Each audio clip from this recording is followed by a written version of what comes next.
today I thought it would be fun to show you how I'm designing my winter collection. I'm going to be doing kind of a mini pattern series, and I thought it would be fun to show you kind of the start to finish process of how I design those. And I'm actually going to be breaking it down into a 3-part series. So in this video, I'm going to be showing you how I plan out a new collection. So deciding on a theme for it, and then the color scheme that I'm going for, and then specific elements that I want to create and have in the designs. So those are kind of the main things that I'm going to be addressing in this video, and then I'll go into the next steps of the process in the next 2 videos. So the first thing that I typically do when I'm starting a new collection is do some trend forecasting. However, because this collection I am just doing for fun, I am not going to be doing the trend forecasting. I like doing that when I'm trying to think of trending pieces of art. However, sometimes it's nice to have like a balance of just doing things that I personally feel inspired by instead of just what other people want. That's one of the things that I love about having my own business, is I have that freedom and flexibility to really create the things that I personally enjoy creating. So that's what I'm going to be doing for this collection. It's just going to be for fun and based on what I really feel inspired by. So skipping the trend forecasting part, I'm actually just going to start off with going on Pinterest and kind of gathering some ideas there and creating a whole board of just different ideas. And the ones that I'm kind of going for right now are like, I really want to incorporate like a dark green color and some white like florals and berries. That's kind of like the initial inspiration that I'm feeling right now. So I'm just going to go on Pinterest and like search some different like winter floral or winter branches, or even like wedding photos, home decor photos, and just like consolidating all of the different ideas into a Pinterest board and then kind of refining it from there. And then once I have all of the photos and stuff on Pinterest, I'll then save those photos and go into Canva and create like a whole mood board that has all of the photos that I think are cohesive, and then also picking out like the main colors that I really want to have in the patterns. So I've decided on this dark green and then some lighter, more like pastel kind of wintry green, sage, like some creams, a little bit of like white. I'm going to do like a gold color. So those are kind of the main colors I'm going for. And then obviously, like as I work on painting these and like start designing the actual patterns, like it's going to change a little bit, but I just like to have like an initial like reference guide to kind of dictate like the direction that I'm headed when it comes to like sketching and painting. So I have this color scheme, I have some like ideas, and then I also like to narrow down kind of the specific elements that I want to create. So I've decided I really want to do some pine cones. I think those are very festive. And then I want to do some like pine branches and like different like leafy branch elements, and then some white like flowers like poinsettias and some other like white winter berries. So those are kind of the main things, and then I may tie in some other golden accents and like other kind of sparkly pieces, and that's where I can kind of play around with it when I get into the painting. But yeah, that's kind of my initial plan going into the pattern creation part. So anyway, now that I've narrowed all of that down, I'm actually going to go into my art studio and start like sketching some of these out, and I'm just going to play around with them and kind of have fun with that and see where that takes me.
just finished sketching out a few different like flowers and berries and branches, so I'll just show you real quickly.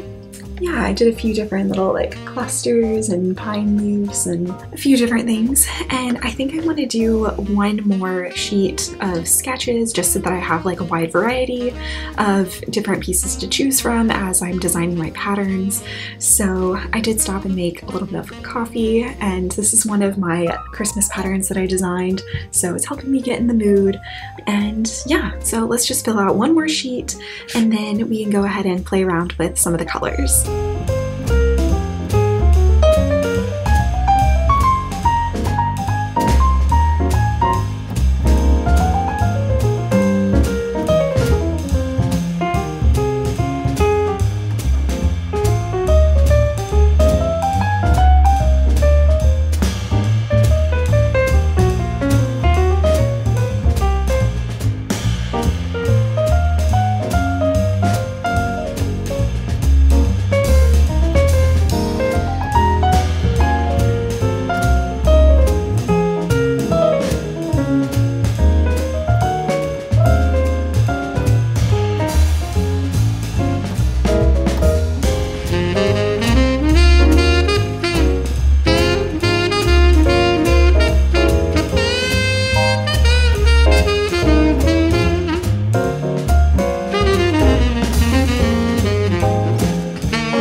Okay, so I finished the second sheet of paper.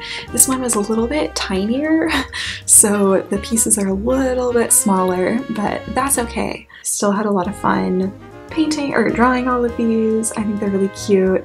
So yeah, just a few different options here, and I feel like I have a well-rounded start. If I feel like I need more, I can always draw out some more later, but now I'm gonna go ahead and play around with some of the colors, and I'm just gonna paint out some different like sample options. So yeah, let's go ahead and do that.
cover everything up, we found a bunch of inspirational photos on Pinterest. We created a whole mood board to kind of showcase the vision that we're going for when it comes to creating this pattern collection. We came up with a whole color scheme, and then we decided on the specific elements that we want to draw out, and we actually sketched all of those out on paper. And then we also painted out kind of some tester colors to see how our color scheme looks on paper and trying to replicate some of those colors. So yeah, that kind of wraps up this video, and in the next video I'm going to start painting out all of these elements and playing around with the color scheme that we decided on, and if we need to create some other colors alongside that, that's where we can kind of create and play and have fun with that. So if you're interested in watching the next video, I will see you there.